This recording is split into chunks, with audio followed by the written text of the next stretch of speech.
Bellamy Brown. Can I have a Kleenex, please? Cade Sharts. Judah, can you get the box if we can? I don't think Keith heard that. Travis Hackworth. Fine. Judah's got it. Judah's got you. Man, Judah's an amazing person. Everyone needs a great guy like Judah on their team right there. The behind the scenes, the Elmer's glue. And a co-host who isn't deaf. Yeah. I think we all realized that you did not hear what Mr. Bill Tucker said right there. Neil Williamson, welcome to the program. Mr. Bill Tucker? We got to call you Mr. Tucker? I call him Bill. We'll call you I think Bill. that's what he prefers, Bill. Tucker. I prefer Tucker. Oh, you prefer Tucker? Yeah. Really? Okay, Tucker. I call him Tucker. Sorry, he's doing his intro. We should shut up. Well, the show hasn't technically started. We got, let's see, Kyle Miller, welcome to the show. He's a real estate investor. Seth Batten's watching the program. I see Donna Patton, hello. The agents are out. The investors are out. The bankers are out. Andre Xavier, welcome to the show. Folks, I have a feeling that this is going to be a master class in real estate with the very talented, the very well-spoken Katie West in the house, with Tucker in the house, Bill Tucker in the house. Judah Wickhauer, my friend, live wherever we get our social media platforms. 5 brokers on the show. J-Dubs, we're in your hands, my friend.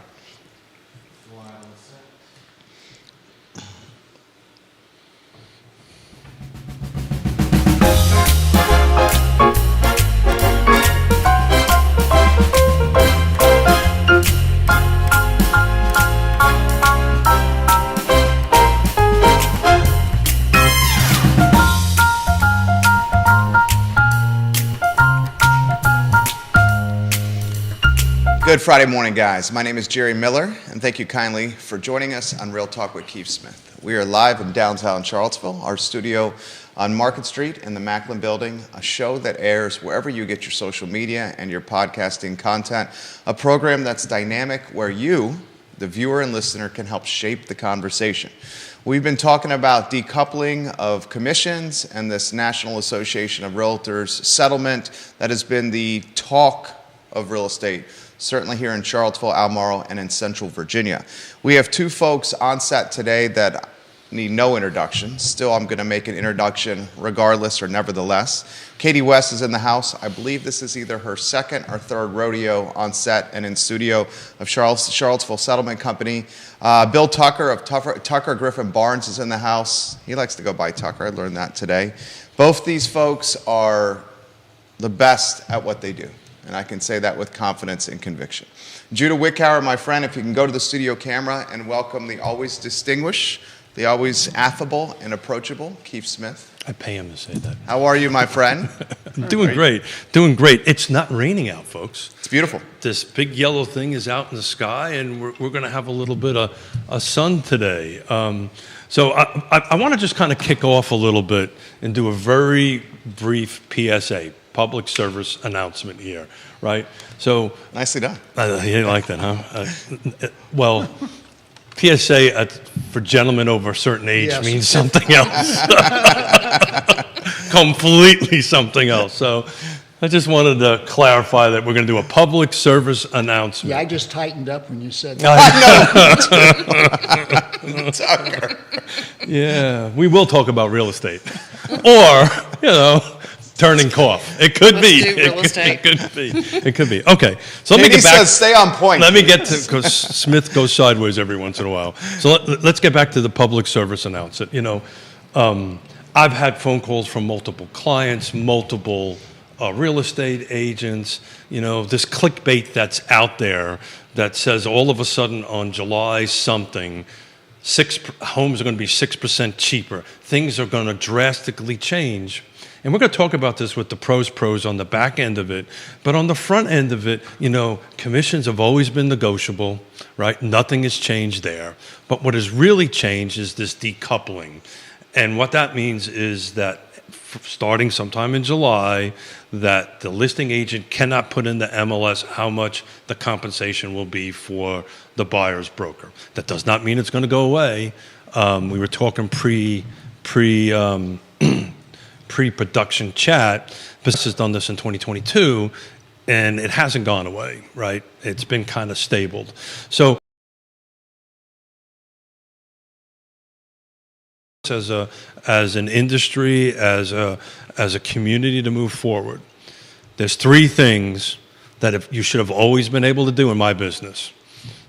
Show your value proposition. You better be good at that. Be transparent on how we do business and be able to communicate. If you could do those three things, the world isn't ending. We're just changing a little bit, and we're just going to operate at a different level. And of course, I'm getting phone calls already. Didn't even take that long. And their fans are already out. Stephanie Wells Rhodes of the Interstate family. Good morning, Bill and Katie. This is Stephanie from American Pest and Interstate Service Company. And as Bill would know, Cameron's sister. Can't wait to see you guys on today's talk show. You have 7 real estate firms watching you guys right now. So what I wanted to talk about here is how this goes on, how you guys see this happening when it gets to your table, right? When it gets to the end, when it gets to the closing. There's a lot of what ifs. We don't really know, so we're going to kind of play some scenarios here to move forward.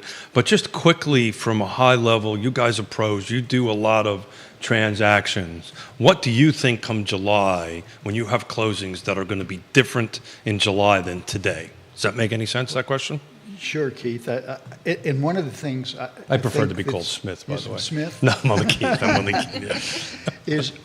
is the real estate commission disbursement statement. That's now going to Yeah. change. Yeah. Because right now, you maybe just get one that's lists the commission for both agents. And so now, if with decoupling, you may have a buyer that's got a different, their own commission agreement with the buyer, and the seller's got his commission agreement. So we're probably going to be looking at 2 different commission statements.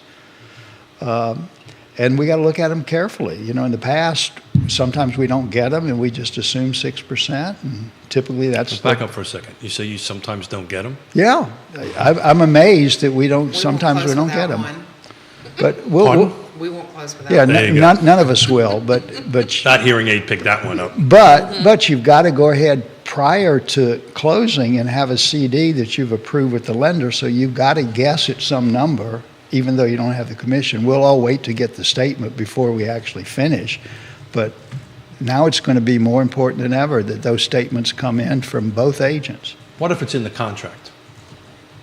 Well, then we still want a commission disbursement statement. So for And- those of us that are not in the industry, what happens, both sides sends a disbursement to the closing agent, so that is clearly on what's getting dispersed and when. Well, and plus it includes other things like the, some expense that the realtor paid. HOA, they paid for the EMD HOA or whatever, if they something. happen to hold it. So, Or a home warranty, that Yep. that kind of thing.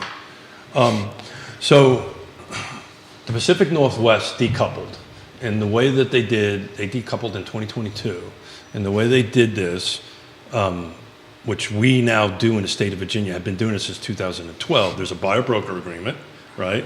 And you have a listing agreement, and what they did is they wrote into the contract, like commercial transactions are, that the listing side gets X eggs, whatever it is, the buyer side get Y eggs. Do you see that propagating itself into the contracts coming forward? I think it would be very helpful. I think that you have to do something to protect the realtors that are out there, because you work so hard to get these deals to the table to get to the end and not get paid because somebody didn't do something. If it's in the contract, then it's clear. What do you think about the lenders? How the lenders are going to look at that? Well, it's going to depend on how tight someone is on cash. And especially when you're doing an FHA, you can only get 3% closing cost, and you pretty much need those for the closing costs. So if you're having to pay realtor commissions on top of that, that's going to be a problem. So what's our workaround, guys? Yep. Well, what I see before we get there is I see another VAR contract revision. Yeah, I've been saying that for the last few shows. I think you're going to see between now and July what these forms we have on our table here getting amended a little bit on it. We're actually talking internally in our shop to actually start including this now as an amendment to the contract, start addressing that now and trying to get a little bit ahead of the curve on that. On it. Your office is calling me, by the way. Logan Wells It must be a Plalo. transaction we're doing. But It's literally, it's Sarah Whalen is calling me from your office. But at the end of the day, they say that the sellers are going to pay, less because they aren't paying the commission for the buyer's broker. At the end of the day, it's going to be rolled into that sales price somehow. It's not going to change anything. So I had a couple of emails, and I'll kick off with this, and it may be somewhat of an obvious answer, but multiple agents emailed me, and I'm going to boil it down to this question, right? All right, I have a buyer broker agreement. I've done my job. I have it's decoupled. I've done this one-time showing agreement. They've signed it. The seller has signed it, agreed to a percentage of eggs. I'm representing the buyer. We put an offer into the table to the seller, and in the contract, we write, this is what the compensation is going to be. My buyer now just signed that contract, and the seller now crosses everything out. The question that I'm being asked is, what is my obligation at that point? Am I obligated to continue to work with that buyer? Or what is my next step at that point? Did I just now, as a buyer, sign on to something that I'm working for free?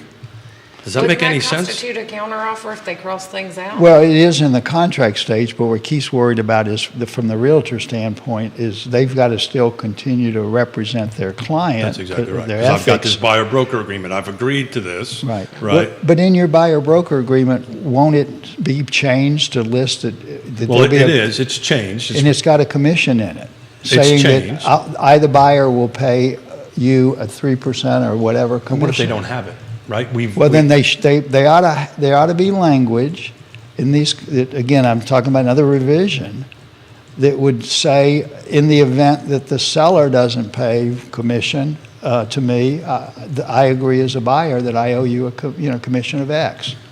So, Wouldn't that work?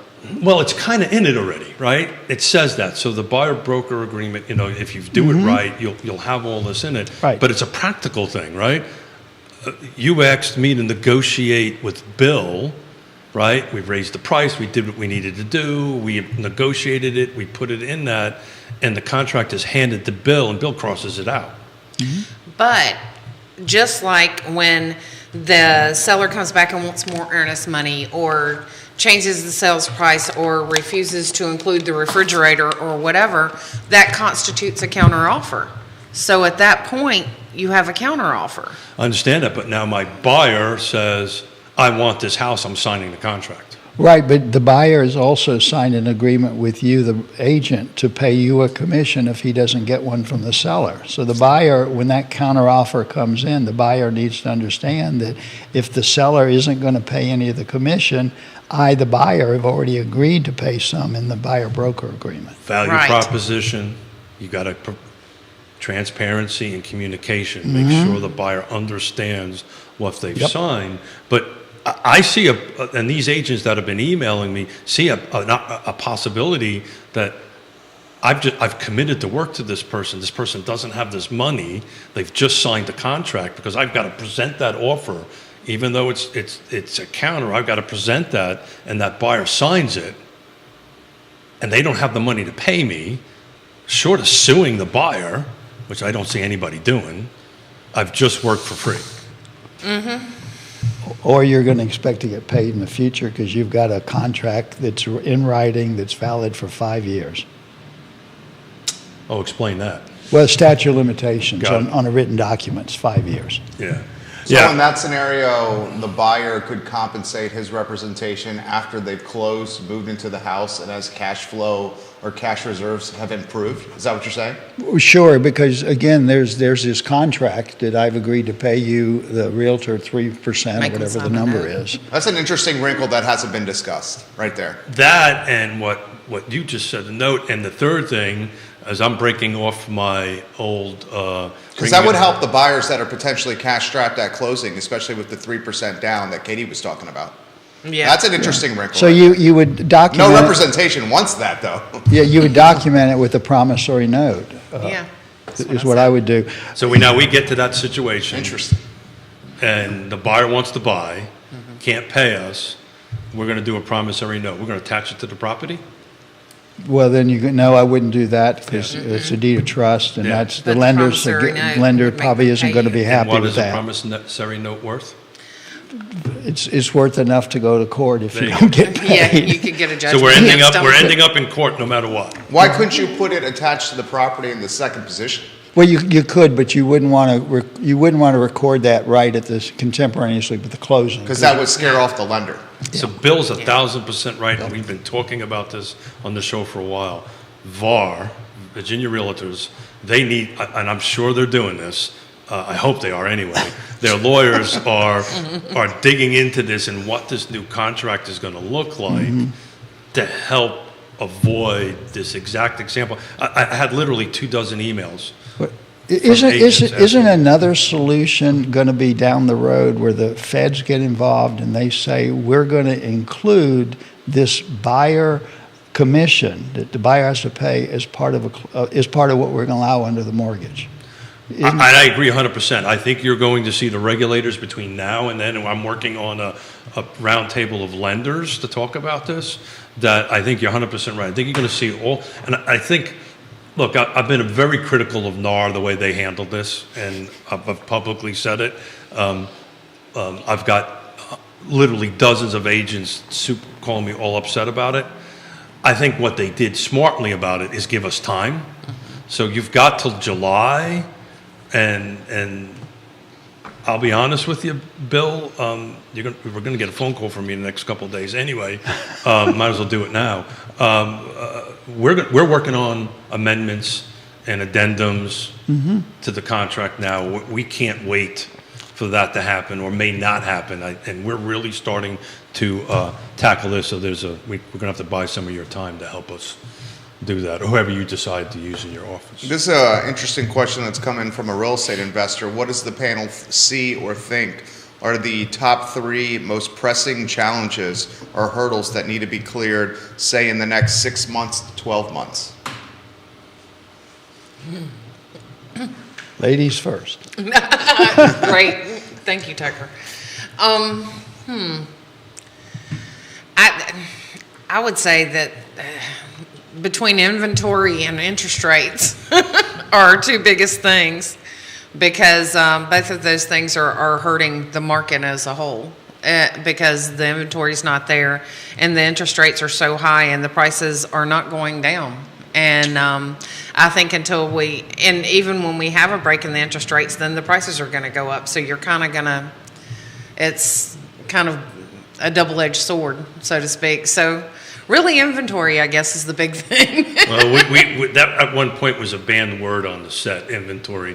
But this is kind of why I did the PSA in the beginning. I mean, there's actually people out there because of this clickbait, right?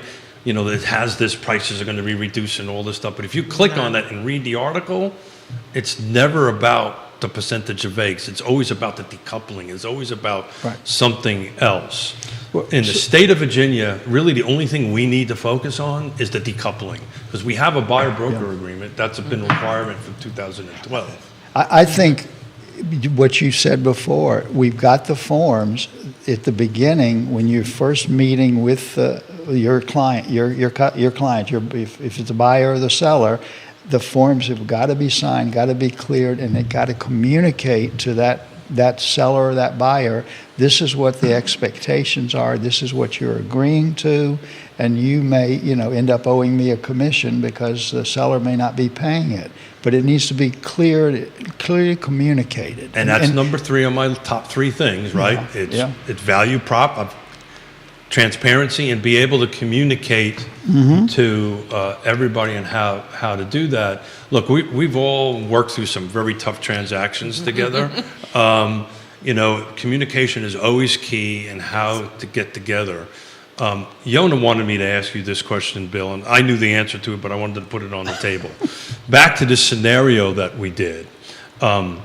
Is there a mechanism to do something similar to a mechanics lien on the property? Well, and you have a lender from CNF, the branch manager, Bill Hamrick, saying that promissory note idea will give us lenders heart failure. Absolute heart failure. We don't want to do that. We don't want to do that to them. No. Yeah. Well, and again, one of the issues we haven't touched on is at the end, we're communicating with the lender through a CD, a closing disclosure. I thought I turned this guy off. Your fans are seeing you on the show right now. Yeah. Excuse me, folks. I don't even know how to say For those that. that didn't see that, he just handed the phone off to I Katie to figure I swear out. I turned it off to start with. Go ahead, Bill, finish. Well, remind me of the question. You were talking about communicating with the lender through a CD. Yeah, so we are communicating with the lender, giving them all the closing costs. And by CD, I think you mean commission disbursement statement. No, it's closing disclosure. Oh, okay. This Thank is you. listing We've got all all, kinds of CDs. I see that. this is listing like all PSA? the costs related to Kinda. the closing. Okay. So that lender looks at that and approves it, and then we go ahead and finish the closing. So the issue in my mind is, if we've agreed, if the buyer has agreed to pay $5,000 to the seller, to the realtor, that needs to be on the CD if that $5,000 is being paid at that time. If it's not being paid at that time because you've got this outside contract, then the issue is, does the lender need to be aware of that? If the contract's going to have that language in it from the get-go, the lender's going to be aware of it from the get-go that there's going to be this commission paid by the buyer. So it's going to be on the CD. So we've got to have lenders that figure a workaround to allow that to happen. Which they're only can do as much as what the regulators are Yeah. allowing them to do. Exactly. So what happens if they've agreed to it, it's on the contract, but now at closing, they don't have the money? So Well, that's the Lender's not essence, gonna that's get the, it, that's let the it get essence that. of the conversation, of the question. exactly. So how are we going to do that with this lender saying, we don't want to know about that promissory note, but it's already in the contract, lender. It's already been disclosed that buyer owes $5,000. I think the lender's going to decline the loan because they're going to say they At the don't last have the minute. money. At the last minute. They don't have the money to pay what they've agreed to Yes. in this contract. Yeah. That- Yeah, could And be. I think the lender will deny Which the only loan makes- at that point. Which This is only more makes complicated. Oh, these yeah. realtors that are emailing me even more nervous Mm-hmm. because now all of a sudden we get to the table, it's like, if we're representing a buyer, the first thing I say, don't buy a new car, don't spend any cash, Mm-hmm. right? Don't go out and buy new furniture because Mm-hmm. your debt to income ratio could change at the last minute at the table and you can't close. This is another scenario like that. But I think they're going to catch it earlier in the process because the lenders go through those contracts and they know what kind of cash to close they're going to need. And they're going to catch that probably in underwriting at bare minimum and say, this person doesn't have enough cash. They haven't shown enough assets to be able to close this loan. Denied. So before Ricardo Cruz Duran watching, he's a lender. From a lending perspective at Total Mortgage, we currently do not have an official statement. We're waiting for Fannie Mae and Freddie Mac's official statement. But rest assured, we will be doing anything we can to help out the buyers. We strongly agree that in today's real estate market, buyers need all the help possible from all the ways possible, from all the allies possible. Ricardo Cruz Duran, congratulations on the new job. Comments are coming in fast and furious. Keith, jump in with your thought. Yeah, so I wanted to make a suggestion to our two guests. You guys are saying some awesome stuff. We get a little closer to the microphone so people, not sorry.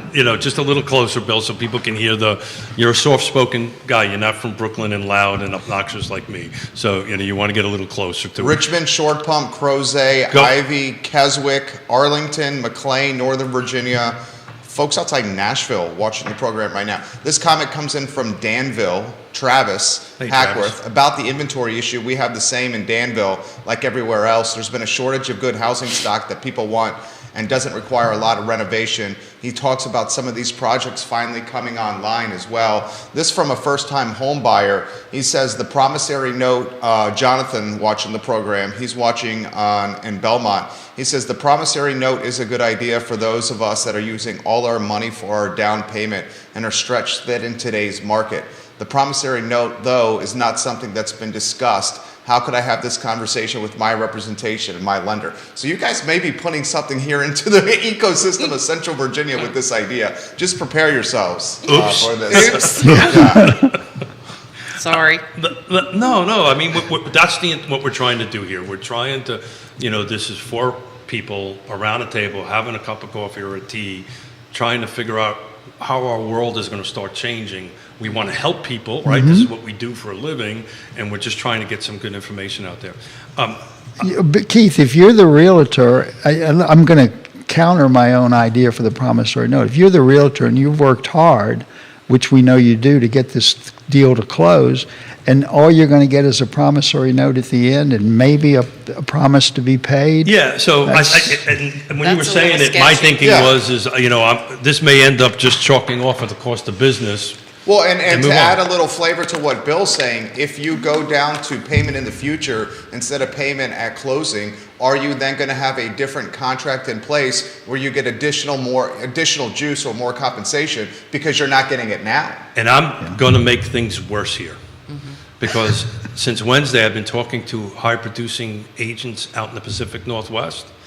Do you know certain agents actually increased their percentage of eggs?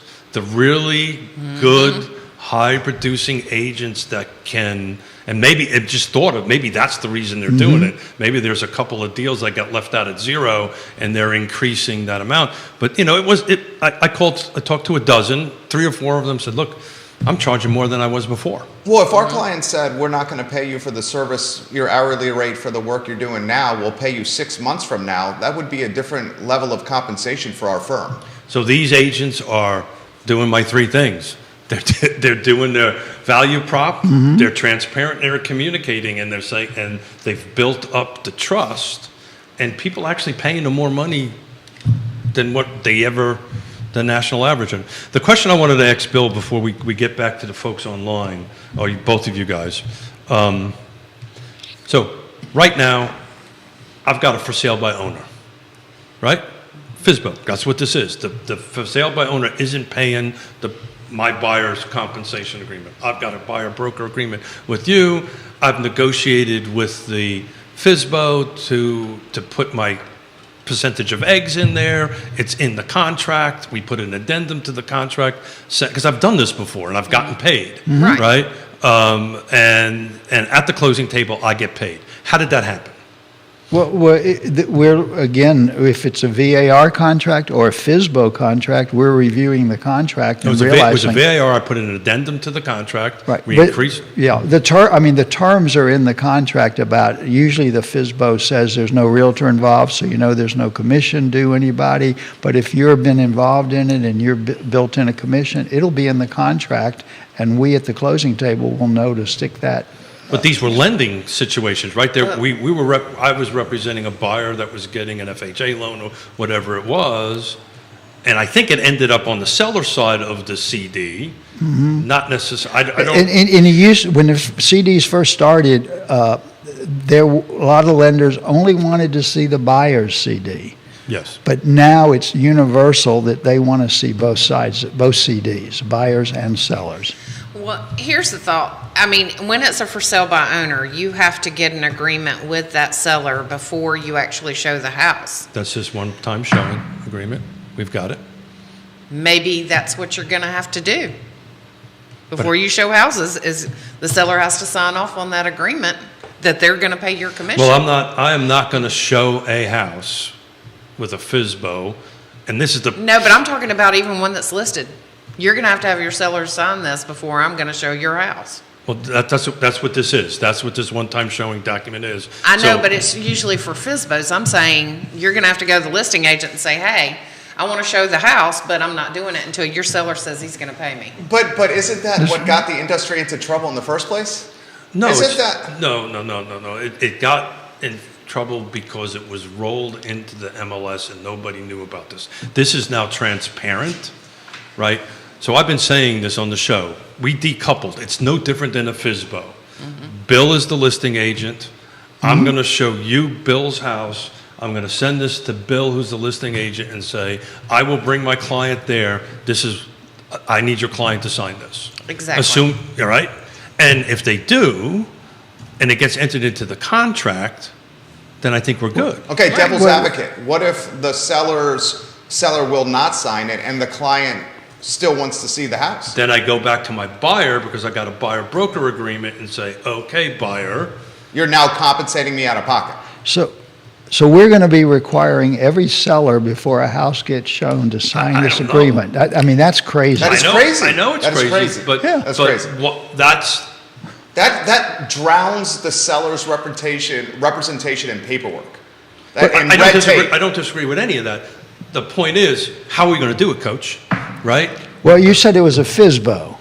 So No, we're talking okay, we're about- back off the FISBOs. Yeah. Okay. No, but at the end of the day, once it's decoupled, Yep. right? It's, to my opinion, it doesn't look any different than that because we do not have in the MLS that. So I've got to pick up the phone, I've got to call Bill, that's back to my communication skills, and say, Bill, I've got a client, I want to bring the client over to you. What is your seller offering for compensation? And Bill's going to say X number of eggs. And then I'm going to say, great, sign this document saying the seller's going to pay me this much of eggs. Then I'm going to go back to my buyer, and then I'm going to say, buyer, this is how this has worked out. This is just going to be a lot of communication. A lot of forms, a lot of DocuSign's going to make a lot of money now, Yeah, absolutely. Or transaction desk, which is or what. whoever you use. But so, okay, so if I'm selling my house and I tell my listing agent, hey, I want to offer whatever percent, however many eggs, Yeah. to Thank you for keeping me the, out of trouble. to the selling realtor, they can't, there's no way for them to actually advertise that, is there? And no, it cannot be in the MLS. Right. They can do what they want outside of the MLS. But it can be Right. communicated via It could be- phone, text, email. It could be communicated, Yeah. right? Okay. I had a meeting on Monday with a national builder, asking my opinion on this from their perspective. And they wanted to put across their website offering X eggs to realtors. And my suggestion was not to do that. Yeah. My suggestion was to create a tab that realtors can look into it, and then this way you capture their information and so forth and so on in it, on the end of it, because I think then it becomes a big issue for them. So Keith, if you're the listing agent, are you going to, on your website, have a tab so that if I want to show you one of your But houses, what you I don't can... know is that's a conversation I'm going to have with Mr. Miller this afternoon. Okay. Right? Does that make sense? Is that a solution to this, right? That Well, how you could build it, you could build it on the website where you have a schedule and showing tab where it's already integrated into the website. You could do an offshoot of that But you schedule can't and connect to showing tab by IDX. having that. you can't connect to It IDX. doesn't have to be through IDX because you could use a showing scheduler that's not connected to IDX. That's a third-party calendar system. Yeah. That's not IDX connection. Yeah, and that's what we're This is trying a to mess. Yeah. This is what This we're is a trying. mess. Yeah. This is what we're trying. I've been trying to do on the show since it happened. Look, we knew it was going. I've been following this intimately since 2019. I've read. I think I might be able to get a law degree. I don't know. I've read as much briefs and stuff like that since that. I knew for sure since September it was going to happen, right? That we were going to decouple. It was a matter of when that was going to happen. And what I'm trying to do here is kind of vet through this. What can we do as a community? To move forward. You were thinking something, Bill, and Well, I was going to actually create another problem if you want it. Thanks, Bill. And I don't know if We're y'all... trying to take them away, not add. Well, you know, if you're going to have, according to the Pacific, the 6% seems to have survived, even though it's survived in a different Yeah, format. well, we got to be careful. We're not supposed Or to talk more. about that, Right. but I want. He can talk about it. Yeah, I want to. 6 eggs of... I want to debunk I don't that. understand why I can't say. I want to debunk that. It is not. It is not. Right? You do that. You see these more than anybody. What's the average? We're not even close to that average out there. Yeah. It's in I the 5 see range. fives. I see five and a half. I see six. my point being that the commission structure hasn't, what ends up in the transaction, what ends up in the purchase price is still a large commission. It's a number, whatever Yeah. that number is. If we truly do decoupling and all of a sudden... Well, look, it's going to happen. Well, I know, but July 1. but if the result is that the seller says, I'm only going to pay my broker 3%, and buyer, you got to deal with your own agent. What's going to happen? Well, what we haven't talked about is appraisals. You're going to have a whole group of houses selling with a 6% commission because that seller says, I'll pay the 6% because I want to get my house sold. And you're going to have a lot of same houses, that same subdivision, same model house with the 3% commission. All of a sudden, you got some appraisal and comp problems. Woody Fincham is going to be sitting in your Great, seat. great point of conversation right there. Woody's going to be sitting in your seat on the 3rd of April. He's actually teaching a class at Carr right now, probably about this very topic. But he's going to be sitting in that very seat on Wednesday to talk about what that is and what I've heard from the Appraisal Institute and different folks, much similar to what Ricardo said. You know, we're still trying to figure this out. We're not ready to publicly talk about this on what that's going to do. Everybody's kind of waiting for somebody else to do something, right? Which is never a good sign or never a good thing. Comments are coming in fast. Katie, you want to go with that thought, and I'll relay some of the realtor comments? My thought is that if you are selling your house and you are only going to pay the listing agent's commission, so you're getting X number of eggs off. So you're only paying half the eggs.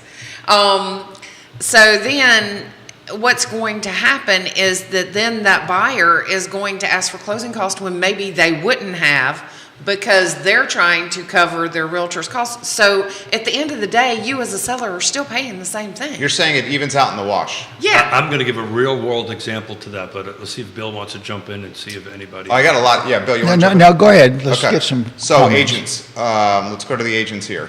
This is from Carly Wagner, also an engineer. She says, this opens up another can of worms.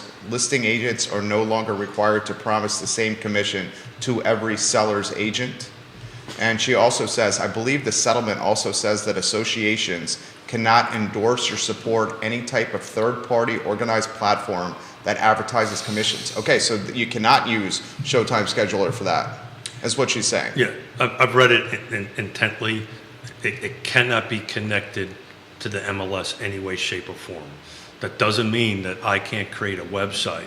It's no different than Facebook. A page on the website. Page on, and put my own information Right. on that, as long as I've got permission from my seller to go ahead and And do we it.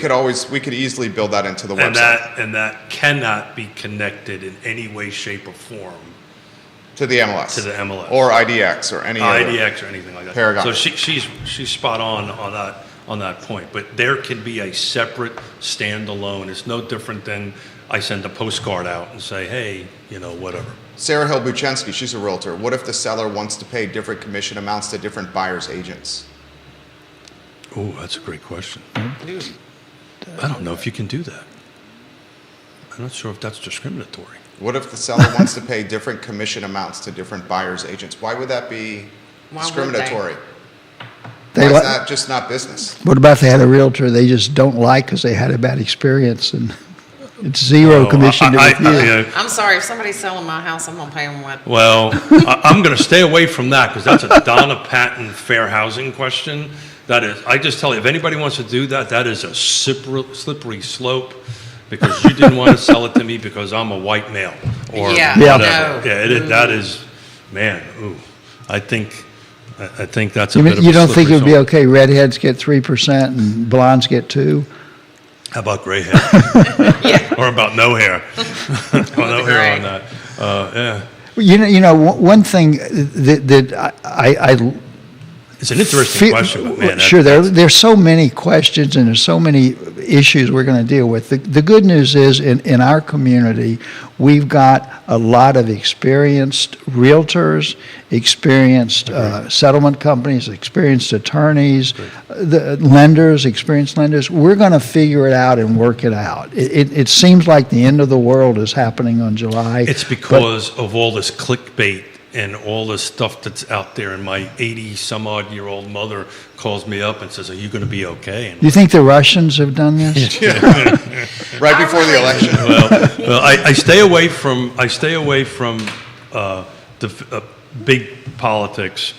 I don't think That was a our, joke Politics and from Tucker. religion. I don't think our, Sorry. I don't think our president did as much good joke. at this. But anyway, But again, when we had all the regulation changes with like the latest with CDs and before that, about 5 years but it before never that, hit there- CNN. It never hit Fox. well, it that's never true. hit- But never hit that it stuff. upended the industry and we worked through it and we made it happen. I think the thing is for everybody to keep their cool and just say, we're going to have problems. We just need to work together with the solutions. Don't you think we're going to have a little bit of of an exit of people in my profession here? Oh, sure. I think so. I think the ones that don't Do transactions. see it as truly a career, people who are just kind of dabbling. The hobbyists. Yeah, you're going to lose those. Well, the costs are going to go up, right? You know, this $418 million is going to But get paid the somehow. good news on that Right. is that then you're going to be left with the ones who really do see it as a career, and they are not going to allow one of their counterparts to be done out of a commission because they don't want to be on the other end of that. I think the rules and regulations are going to be implemented way more now than before, because there's just a market pressure to go ahead and do this, which raises our professionalism. I've done this before. I'll continue to give a shout out to Michael Guthrie. 5:30 in the morning on my phone says, "Be professional, be caring, and be trustworthy." That came from him many years ago. It's on the bottom of my email signature. Do you think realtors are going to say, I would prefer to be the listing agent than the selling So agent? I actually think this is harder on the listing agent than You do? on the buyer's Well, the agent. listing agent, more so than ever, has to explain the value proposition for a buyer's agent to their client. And I think Right. that's the biggest issue here, is Well- if you have listing agents not explaining to their clients the opportunity or the val prop that buyer's representation provides here, then you have an issue. Number one is val prop. If you can't explain your val prop, Well, and I have friends who don't understand when they list their property with someone that they'll be like, well, my agent hasn't even shown my house. Well, that's not their job. Yeah. Their job is to get other agents who are working with buyers to show your house. That's their but job. here's the downside to that. Not the downside, but that means that listing agent didn't explain Right. their value proposition, what Which I they think do. happens. So, But I think they're going to have to get better at that. so the conversation I've been having out in the Pacific Northwest, that's exactly what happened. There was a there was this time of period where, it was a little goofy. There was a settlement in, the cream raised to the top, right? And that's when I was shocked. They would say, yeah, I've actually increased my price for two reasons. I'm doing a lot more work, and if I got to work with somebody on the other side that doesn't know what they're doing, I want to get paid for it. True. And it put me on my heels. Now, it wasn't a ton of them, but it was enough of them to go, whoa. And when I started looking at their volume, I went, okay, that makes sense. Richard, watching the program, says you guys should go down the road that Bill was leading when he talked about appraisals in the neighborhood, with some homes offering 3% or a percentage to buyer's representation and others not, and how those homes that will not have buyer's representation commission will stay longer or be staler on the market than those that are offering it, which will obviously turn quicker, and the impact that's going to have on appraisals and lending. Well, I remember years ago, and I've been doing this for quite some time, that it used to show on the appraisal, it used to have some line item about whether closing costs were paid or whatever back eons ago. This is I'm gonna before the say, time of great unpleasantness. This was before 2005. Yeah, and this 6 was and like something. in the 80s, 90s era, I'm going to say. And I also You were a was in little South girl. Carolina. You were just a little How girl. about then. this? Yes, I was You only stole 12. my thunder. I said you weren't even born then. Right. I'd love to say that. But there used to be something where you could compare whether, there were closing costs paid off of that sales price. You could see it. So- and now you can't.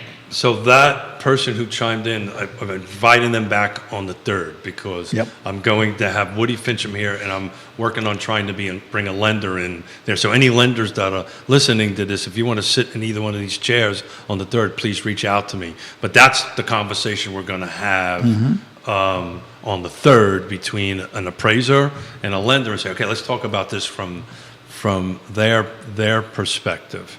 Anything else before I jump in? Well, Bill, do you want to touch, because you brought this up, the appraisal? Well, Because that's going to be something that comes up. I think it's definitely going to be a potential issue. I think eventually the market will absorb the fact that there are these two different prices.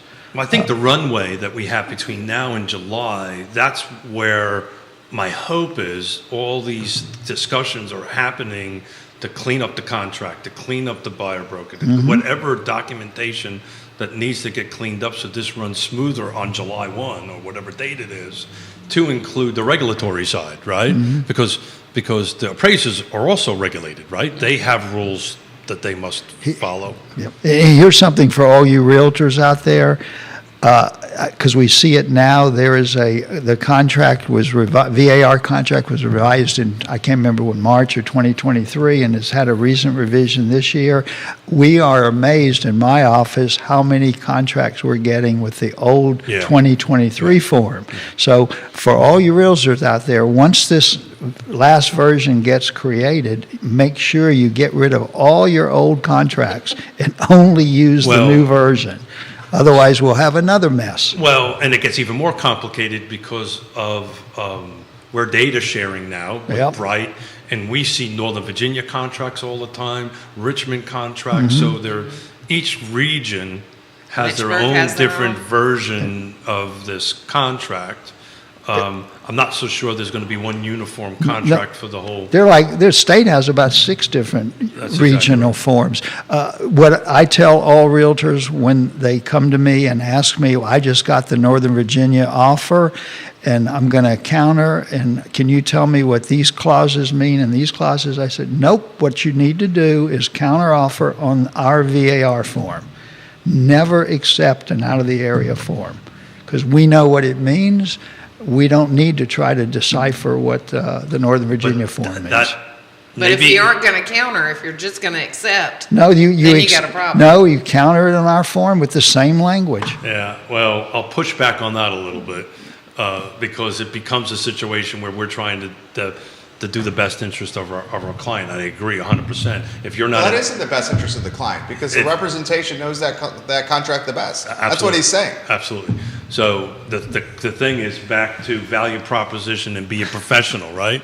Start learning these contracts, these different contracts. Well, are you going to know the difference between, this is a perfect example. Read, Bill, so. No, you can't. I know you can, Keith Smith. I can't read. So Has it got pictures in it? I'm good. Let's talk about a picture of a house. I'm good. We're doing that. Okay. The settlement date in our VAR form. The settlement date is on or about a certain day. In Northern Virginia, it's on a date, and later on in the contract, it says time is of the essence. That is a significant difference with all kind of legal ramifications. Personal That's another debate one. for a different show that you and I can kind of talk about this. Anyway, counter offer on our form. Listen to Bill. Comments coming in fast. Sarah says realtors are a persistent and resilient bunch. Yeah. We will figure this out and keep helping our clients. Yeah. But there definitely are going to be unintended consequences with all of this. And Carly says this: buyers agents should not be steering their buyers based on commissions. The value of a home should be independent from agents' commissions. That's how things should work to be ethical. However, we all know in practice that is not what is happening or how it shakes out. This question's coming in. Does anyone envision, and this might be a question for a lender, I think we all know the answer to this, but we're not lenders. Does anyone envision the commission being part of the financing process? Taylor West and Suzanne Hess giving Katie some props right now. Who wants to handle that one? I don't see how that could possibly happen. The commission compensation being part of a 30-year or 15-year mortgage instrument. There's not a lender that's going to finance commissions. Oh no, no. Yeah, no, that was the question I was asked. No, it's either going to get paid at settlement or. Yeah, or but in essence, they are financing it when, let's say you've got a loan for $200,000, the commission's 10, and now we're allowed to include that 10,000 in the loan. So it is being financed. It's just being paid at closing. Right. So we've got a couple listings coming up. We're very fortunate. And this conversation has been happening, right? Mm-hmm. And the conversation has been happening about, well, what should I do? We're trusted advisors. They trust the owner and I. Okay, they trust the owner. But they trust the owner and I, right, to go ahead and do this and have this conversation. And we kind of turned the conversation around. And this one that I'm thinking of is actually a business owner. And I said, look, you know what? Bill Hamrick says not a chance that'll happen for the person asking that question. Yeah. I said, okay, great, we can do this. We can have our side of the equation and we can say the other side of the equation is zero. Right? We can do this. We've been allowed to do this in CAR for some months now. Right? I think since the beginning of the year. I have it wrong, but that's actually allowed right now to happen on that end of it. And I said, so, then he asked me, so, like literally the guy goes, well, will anybody see my house? I said, well, that's the question, right? So the question is, I have a buyer-broker agreement with Katie, right? I know I'm going to get paid because I've done my job. I got my buyer-broker on that, but Katie's looking at Bill's house and Jerry's house, and they're both the same house, and Bill's paying and Jerry's not. Which house they're going to go and see? They're going to go see Bill's house because they're not going to have to write another check at closing. And this guy said, yeah, it's just, you're absolutely right. Well, you highlighted was it on Wednesday's show or this past Friday's show? There was 2 incoming soon that came with no buyer's representation commission. One was zero and one was some dollar amount. And they immediately changed. Because they got that very phone call, right? So to I think it was Carly's comment, it wasn't the agent saying, I'm not going to go see this, because I communicated to my buyer and I said, look, if we're going to go see Jerry's house, our buyer, I want to reiterate our communication. If we do this, you're going to have to pay per our agreement. Or the buyer can amend the buyer representation contract and say, I still want to see this house. This house is not included in the contract. But I'm going to go represent myself on this. And then I've got to agree to that. Right. But if your client says, I want to see this house, you're going to agree to that because you know that there's a chance they're not going to buy this. They might buy something else, and you still want to keep the contract active. It depends on my relationship with the buyer. I might turn around and say, well, then I'm not going to sign this, right? So we've now got a problem, right? I'm not going to let you out. You're not going to let me out. I mean, That's not a good position for the realtor. I negotiate for a living. I mean, we could, I'm just saying there's multiple options to that. I can also make a business decision to go ahead and say, okay, fine, I'm going to amend this. You go ahead. That's what's probably going to happen. You can go ahead and do that, and you come back and ask me for your help. Then I'm going to say, sign this, and then you're going to owe me this amount of money. Well, I just bought a house in South Carolina, and I can tell you that if for any reason the seller was not paying the commission to my buyer's agent, I saw how hard she worked. There's no way she's not getting paid one way or another. Yeah. Look, again, looking into the Pacific Northwest, this really didn't change anything. It weeded out the people that couldn't do it. The people that could do it got compensated. Some cases they got compensated more. It rolled into the contract. I don't know how they worked through the lending side of it, the appraisal side of it. Those questions I didn't ask.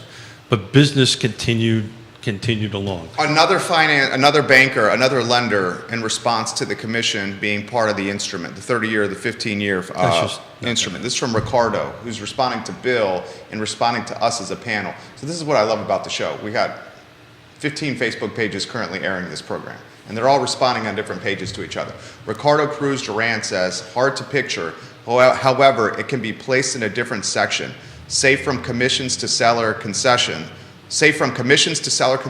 then we would be able to finance. Buyer pay the real estate agent, and the seller adds the seller concessions to offset the cash to require it to close. It's just a workaround, but it's possible.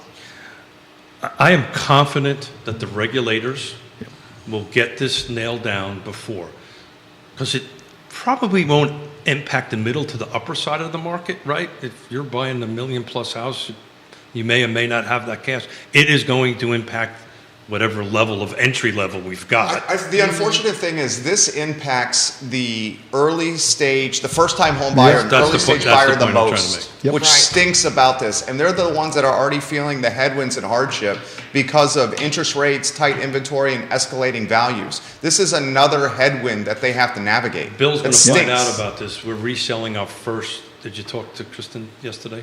I talked to everybody. Got it. We're reselling one of our land trust homes, and we will be putting in a buyer broker thing in it because we want to motivate the real estate community to come and take a look at it. That's what we're going to do. It's a little bit of a discounted rate, but we're going to be offering about. I just really don't think this is going away. I think the end result is. We are now transparent. We are now negotiating. I have to negotiate as a buyer's agent my commission. And I've said this on the show, and I've got in trouble with it, got in trouble for it. But if I can't negotiate with Katie for how I get paid, how the hell am I going to spend her negotiate your money? Because that's what we Right. do for a living, Right. is negotiate. So if I'm not good enough to negotiate my own money, what the hell am I going to do with yours? Yeah. Right?